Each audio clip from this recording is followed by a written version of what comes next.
This video is made possible by the EA Creator Network. Thanks EA to inviting me. What is up, ladies and gentlemen? Welcome to a brand new video. Today I'll be showing the settings that I'm using for Battlefield 2042. Just to clear some confusion, this is on the preview, which was on PC only. I play on controller though, so all these settings are focused on controller. There are some PC settings as well that I'll be showing, but these are the settings that I'm using. And some suggestions. There's definitely some stuff that I use that I think everyone should use, and there's some personal stuff obviously that, you know, applies to if you like it or not. But yeah, I'll be going through this with a mouse, but don't get confused. This is all what I use when I play with controller. It's a little bit bugged when I try to do this with the controller, unfortunately. But this is a lot easier anyways. So we're starting with general. It's inverted look for aircraft. I don't know, this is kind of what you're this is by default always on Battlefield games, having the aircraft on inverted. If you don't like it, turn it off. Pretty simple. Yeah, you might not like it. Camera shake, put this as low as possible. And these are kind of, you know, if you want it or not. Hints for controls can be kind of nice at the start, you know, if you don't know what the controls exactly are. I turn them off because they're kind of annoying. Go to display, all personal. I use a 90 field of view. I used to use max, but because of the game has a lot more longer range gunfights, I went back to a 90 field of view instead of max out, which is 105. Vehicle third person field of view, you want this maxed out. This is definitely a suggestion. Put this maxed out. As a vehicle player, you want to see as much around you as possible. ADS FOV, this is kind of personal. If you're an aggressive player, put this on. If you're more of a long range player, play it, use it off. Again, a lot of gunfights in this game are long range, so I like to put this off. You might like it on, definitely try and mess around with this. Brightness, this is personal. This is to do with what your monitor's brightness is. I put it at 60, looks pretty good. But yeah, this is a personal thing. I couldn't really suggest anything. You might literally have to put it at 40, at 60, 90, I don't know. It depends what your monitor or TV is using. Motion blur, 0. You want to put this on 0 unless you really like the immersion. It's definitely better to have this on 0. For the HUD, obviously put this on. Camera shake here is 0. HUD motion, you might like to put this on or off. It like kind of it makes your HUD move with your movement in game. You might like that, maybe not. But yeah, here are the colorblind settings, by the way, in case you're curious. Right now they're on default, but what I normally would use is custom, and then I would put this to a color like this. This is kind of, if you're like me, if you kind of struggle to see the difference between green and red, then I really like this. This is what I use in Battlefield 5. The only problem right now is it's kind of bugged. I hope by the time you see this video, it's properly fixed, but the moment if you set a color right now, it automatically turns to black, and it's very foggy. I don't know how to describe it. If you look at my earlier videos, you know what I mean. You can see my squad mates being all, it's kind of weird. By the time you watch this video, hopefully that's fixed. So this is what I would use. I'm gonna turn that back to normal. This is the kill feed, if you want to turn that on or off. It's called kill lock here. And this is, I put this to nearby. It's actually very interesting. You can put it to whatever you like. I thought nearby was kind of a useful one. You don't want always like kind of pointless.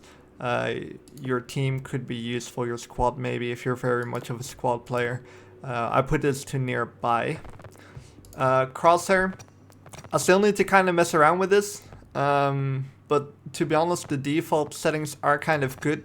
You definitely want the damage-based shape on. It's very interesting. Headshot color, you could put this actually to a different color so you know you're hitting headshots. I'm gonna do that right now. Put that to a nice red color.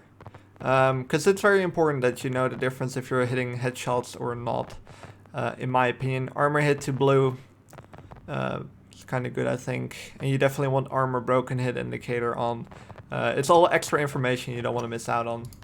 Minimap settings, kind of limit this time. Let me put that exactly to 90, otherwise I don't like it. There we go. I think by default this is on 90. I kind of liked it. You could put it to 100.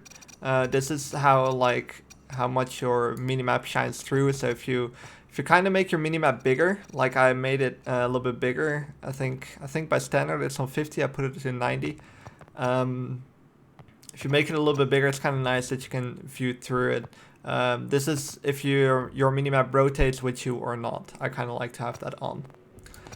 Sound, I use 3D headphones. And you can change around with the hit indicator. I don't know exactly. Oh, you can right now only choose between Battlefield 2042 or off. They might like add some more stuff into that. Radio music, you can mess around with this, all personal. This is one you can put lower if it starts to annoy you. I'm actually gonna do that right now as well, because this one's actually sometimes a little bit too loud, gets in the way, and it doesn't say that much interesting stuff anyways, in my opinion. Subtitles, you know, if you like it or not. So for controller, I have this customized. Unfortunately, it doesn't work properly in the preview. Once I have this fully customized, I will put in the description or in the pinned comment from this video exactly what I customized. What I would do by default is I would put sliding and crouching and proning on R3, knifing on circle, and I shoot with R1 and L1. Those are the default stuff I always change around, and after that I kind of start messing around. But if you see me play, that's probably what I'm using. And yeah, you can kind of mess around with these ones if you like to. We're going to global, color vibration off, obviously. So here's the sensitivity part and the aim assist as well. Unfortunately, zoom snap has returned. A little bit sad about that, I'm not gonna lie, but yeah, it's back. Soldier aim assist, obviously. This is the slowdown part, so it explains it here. The difference between these is when you use zoom snap, it snaps on the target. This only works for controller. Soldier aim assist actually kind of helps you be a little bit more precise. It doesn't aim for you, it just helps to slow your aim down once you actually get close to a target. So it's easier to track and to be a little bit more precise. Zoom snap actually snaps onto targets.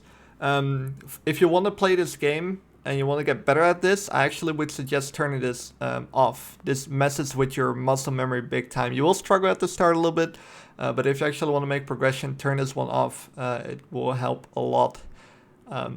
And soldier aim assist, you might find this too sticky and slow it down a little bit, but you might also like it on 100. I'm keeping it on 100 right now, and zoom snap on 0 because that's what I use on Battlefield 5 as well.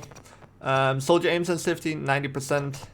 The sensitivities feel very similar to Battlefield 5, by the way. For the people that watch this and played Battlefield 5 on console, then you might like it. These are all to default. Toggle. Here's the aim sensitivity. I put this to 60. Here's you want uniform soldier aiming. Put this on and keep this coefficient to 133. This makes it to where your aim with different scopes, different like zoom levels, it will make it feel more similar, which is very good for muscle memory. So turn this one on and keep this to 133. Aim acceleration, I put this to 0. It's by default it's turned to 100, which is way too much. Don't put it to 100. I would suggest going 50 or lower to be a little bit more consistent. Your sensitivity might feel faster after this, so you might want to change your sensitivity, but you should really try and keep the aim acceleration as low as possible. I have it on 0.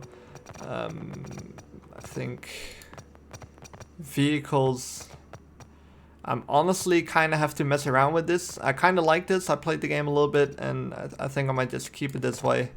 But I might mess around with this still a little bit. This is what I use at least. All the sensitivity, yeah, it's It's a little bit weird. Aim acceleration to 0 again, obviously. Let me actually turn this on right now. It's the same uniform soldier aiming. But yeah, these settings, I might change them around. I don't play vehicles too much. And then controller tuning, these are dead zones and everything. You can literally copy these from the ones you had on Battlefield 5 or 1, I think. I don't know if they really are the same. But you can also mess around with this. This is what I use. 15 on the dead zone and 13 on this one. And same for the right stick. You can mess around with this. Don't put it too low, because this will cause stick drift. If your controller starts to start aiming without you wanting to, then you get this problem. But yeah, so there's these are my dead zones that I'll probably keep this way. Mouse and keyboard settings, if you want to change them around, there's actually not much settings here. Oh, there we go. Yeah, these are kind of whatever you personally like. I didn't really play much mouse and keyboard, only the first day, and I'm garbage, so I won't really help you with that. Here's the vehicle settings as well, in case I wanna. It's the exact same as I showed on controller, but then for mouse and keyboard. So here you can adjust your colors again. Don't know why there's multiple settings for that. But yeah, these are hints. If you like to control the vibration off, definitely put this off. No question about it. Camera shake, motion blur again. You can all turn that off or however you like to. Subtitles controls. Here you can change your keybinds. Also for controller, I'm not sure how this is going to look like on console. I think it's going to be a little bit different. But you can change your controller binds around. I was only struggling to find the slide button until I figured out that if you change your crouch and prone button, it will change with sliding as well. So you don't see sliding here, and then I changed this to F, and that actually worked. So you might want to try this if you can't figure out where sliding is. It worked for me. I used to slide with F. I'm gonna obviously be sliding with the R3 button. And here you can change them for whatever you like. These are all on default, so I couldn't really help you with that. But yeah, just that sliding, I figured that one out. That might be useful if you're looking for that. Extras. Oh, there's a QR code if you need help. So yeah, that will be it for the settings. I think the most important ones are probably the sensitivities. Most people are curious for that. Aim assist. Again, do not use zoom snap. Try and get good, please. But yeah, hopefully this was kind of helpful. If you have any questions, again, leave them down in the comments. I often respond to comments within the first day of the video. And otherwise, you're unlucky. But yeah, if it was helpful, be sure to subscribe to the channel, hit the like button. Questions, leave them down in the comments. Hopefully it was helpful. Hope you have an amazing day as well, and I'll see you guys on the next video. Bye.